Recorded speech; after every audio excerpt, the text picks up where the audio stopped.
रहीम। अज़ीज़ दोस्तों, मैं हूं डॉक्टर मोहम्मद आमिर और आज एक नए मौजू के साथ आपके सामने हाज़िर हूं। आज इसमें मौजू की बात करना चाहता हूँ वो है ज़ाफ़रान की काश्त और स्पेशली तलगाम के इलाके में क्या ये तजर्बा कामयाब है या नहीं। तो सबसे पहले तो मैं आपको ये बताऊँगा कि ज़ाफ़रान का बीज कैसा होता है। तो आप साथ नज़र आने वाली तस्वीर में देख सकते हैं कि ज़ाफ़रान का जो बीज होता है वो एक बल्ब की तरह का होता है, या आप कह लें छोटे से प्याज की शक्ल का होता है।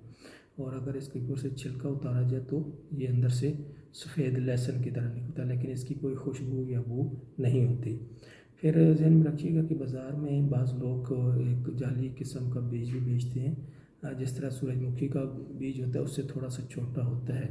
तो जिस तरह आप कह लें कि पोली होती है हमारे एरिया में, पोली का बीज निकाला जाए तो वो थोड़ा छोटा, उससे थोड़ा बड़े साइज़ का होता है, उसी तरह का बीज होता है। वो लोग इसको ज़ाफ़रान के बीज के नाम से बाज़ार में बेचते हैं और वो किलो के हिसाब से लोग, और उससे जो पौधा निकलता है वो बड़े साइज़ का होता है और उससे बहुत सारे फूल निकलते हैं। लेकिन याद रखिएगा ज़ाफ़रान का जो पौधा होता है वो घास की तरह होता है।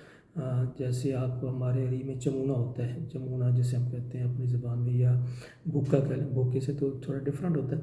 तो उतने साइज़ का ही होता है पौधा और उसके ऊपर एक फूल लगता है, एक से ज़्यादा फूल की चांस बहुत कम होते हैं। तो ये माइंड में रखिएगा कि आपने जब भी लेना है बीज तो वो बल्ब शेप का होगा।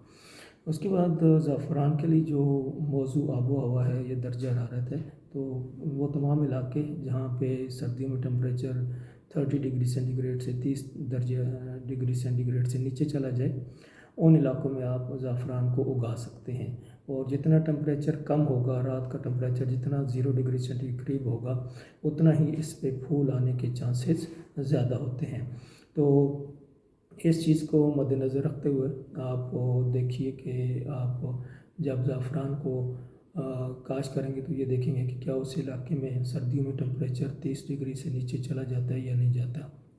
अगर 30 से नीचे जाता है तो आप वहाँ पे ज़ाफ़रान को उगा सकते हैं, और जितना टेम्परेचर कम होगा उतना ही इसकी काश्तकारी के लिए बेहतर होता है। फिर इसके लिए जो ज़मीन है वो मैरा ज़मीन या रेतली ज़मीन बेहतर होती है। आप जब ज़मीन तैयार करने लगें तो मैरा ज़मीन में गोबर काफ़ी हद तक, जो गली सड़ी खाद वो अच्छी तरह से वो मिक्स कर दें, पत्तों की कंपोस्ट कह लें या गोबर की कंपोस्ट कह लें, वो अच्छी तरह से मिक्स करें और काफ़ी तादाद में करें। मुझे कुछ लोगों ने मशवरा दिया था जब मैंने पहली दफ़ा तजर्बा किया कि इसमें एक हिस्सा रेत, एक हिस्सा मिट्टी और एक हिस्सा गोबर, तो मैंने तीनों का हम जा करके और एक वज़न में मिक्स करके बनाया था, बेड बनाया था और उसमें ये तजर्बा किया। लेकिन मेरा ये तजर्बा है कि अगर ज़्यादा रेत मिक्स कर दी जाए तो उससे ज़मीन जो मिट्टी होती है वो कमज़ोर हो जाती है और पौधे की जो ग्रोथ है वो कमज़ोर होती है और पौधा मजबूत नहीं होता। तो इसलिए आप मैरा ज़मीन लें और उसमें कोई रेत शेत मिक्स करने की ज़रूरत नहीं, जस्ट गोबर की खाद मिक्स करें और आप बेड तैयार कर सकते हैं। इसके बाद ज़ाफ़रान की काश्त के लिए जो हमारे इलाके में मौसम वो ये कि आप अक्टूबर के पहले हफ्ते में, तलगाम के एरिया में पहले हफ्ते में इसको ज़मीन में लगा दें। जब लगाने लगें तो तकरीबन 1 इंच या 1.5 इंच 2 इंच ज़मीन के अंदर दबा दें, जैसे बल्ब होता है, और बल्ब टू बल्ब तकरीबन आप 5-6 इंच का फासला रख लें, छोटा सा बेड बना लें। और इस ज़हन में रखिएगा कि आप इसको एक शौक़ की हद तक करेंगे, इसको कारोबारी नुक्ता नज़र से नहीं करेंगे, क्योंकि कारोबारी नुक्ता नज़र से करने के लिए आपको पहले तजर्बा होना चाहिए और आपका वो तजर्बा कामयाब भी होना चाहिए। मैं आपको अपने तजर्बे का इस वीडियो के एंड पे बताऊंगा कि क्या वो कामयाब है या उसमें कितनी हद तक वो कामयाब है और उसमें क्या अभी कमी है।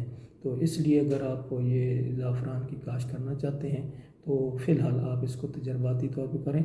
आप 100-150 बल्ब ले लें और बल्ब भी आपने कोशिश करनी है कि ख़ुद ख़रीदने हैं, ऑनलाइन नहीं ख़रीदने। मैंने जो ख़रीदे थे, मैंने कुछ बल्ब तलगंग में एक दोस्त थे उनसे ख़रीदे, वो उन्होंने बहुत अच्छे दिए और बड़े अच्छे रेट में मिले। कुछ मैंने ऑनलाइन जो फेसबुक पे और दूसरी जगह पे जो एड्रेस होते हैं, तो पेशावर का एक शख्स था उससे मंगवाए थे, तो 10 बीज उसने मुझे 2500 में दिए थे और उन 10 बीजों में से भी 2 बीज जले हुए थे।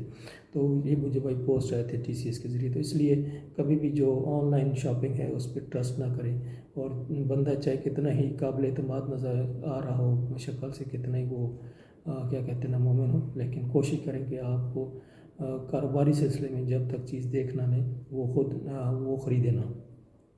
تو یہ میرا تجربہ تھا بیج خریدنے کا. تو بیج خریدنے میں کوشش کریں کہ بائی ہینڈ لیں چیز, ٹھیک ہے.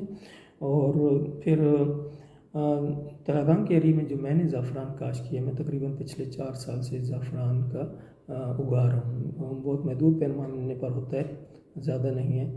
تو ابھی تک میرے زعفران پہ 4 سالوں میں صرف ایک دفعہ ایک پھول لگا ہے.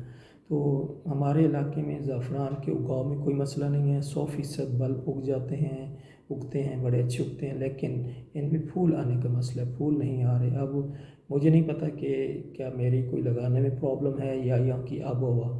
اگر کوئی دوست اس بارے میں زیادہ تجربہ رکھتا ہو تلنگانہ میں کہ وہ اس پہ پھول کیوں نہیں آ رہے, وہ اپنی ماہرانہ رائے مجھے دینا چاہتے ہیں, تو اسی جو میں ویڈیو بنا رہا ہوں اس کے لنک کے نیچے وہ ڈسکرائب کر سکتے ہیں, نمبر بھی آپ کو مل جائے گا, تو مجھے بتا سکتے ہیں. بہرحال میرا تجربہ یہ ہے کہ پھول نہیں آتے. لیکن یہ ہے کہ دوسری طرف اس کا فائدہ کیا ہوتا ہے کہ آپ ایک بیج لگاتے ہیں تو ایک بیج سے آگے آپ کو 4 سے 5 بیج, جیسے آپ لہسن کی ایک توری لگاتے ہیں تو اس سے وہ پوری ایک گانٹھ سی بن جاتی ہے. اسی طرح سے زعفران کے ایک بیج سے 4 سے 5 بیج بن جاتے ہیں.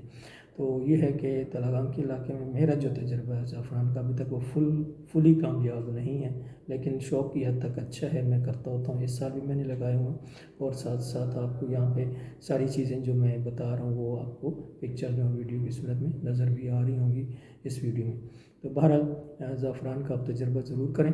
لیکن فی الحال جو دوست مجھ سے پوچھتے رہتے تھے کہ ہم اس کو کاروباری نقطہ نظر سے اگائیں یا خریدیں, بلک کوانٹٹی میں اس کا بیج خرید لیں, تو میں ان کو کبھی یہ مشورہ نہیں دوں گا کہ وہ بلک میں خریدیں, بلکہ تھوڑا سا خریدیں, تجربہ کریں گھر میں ایک باغبانی کی حد تک, ٹھیک ہے. اور اگر آپ کا وہ تجربہ کامیاب ہوتا ہے تو دن آپ اس کو بڑے اسکیل پہ لے کے جا سکتے ہیں. تو ادروائز میں کبھی آپ کو یہ مشورہ نہیں دوں گا. تو اسی پیغام کے ساتھ میں آج اپنی بات ختم کروں گا. انشاءاللہ پھر ملیں گے ایک نئے موضوع کے ساتھ. اس وقت تک کے لیے اجازت. السلام علیکم.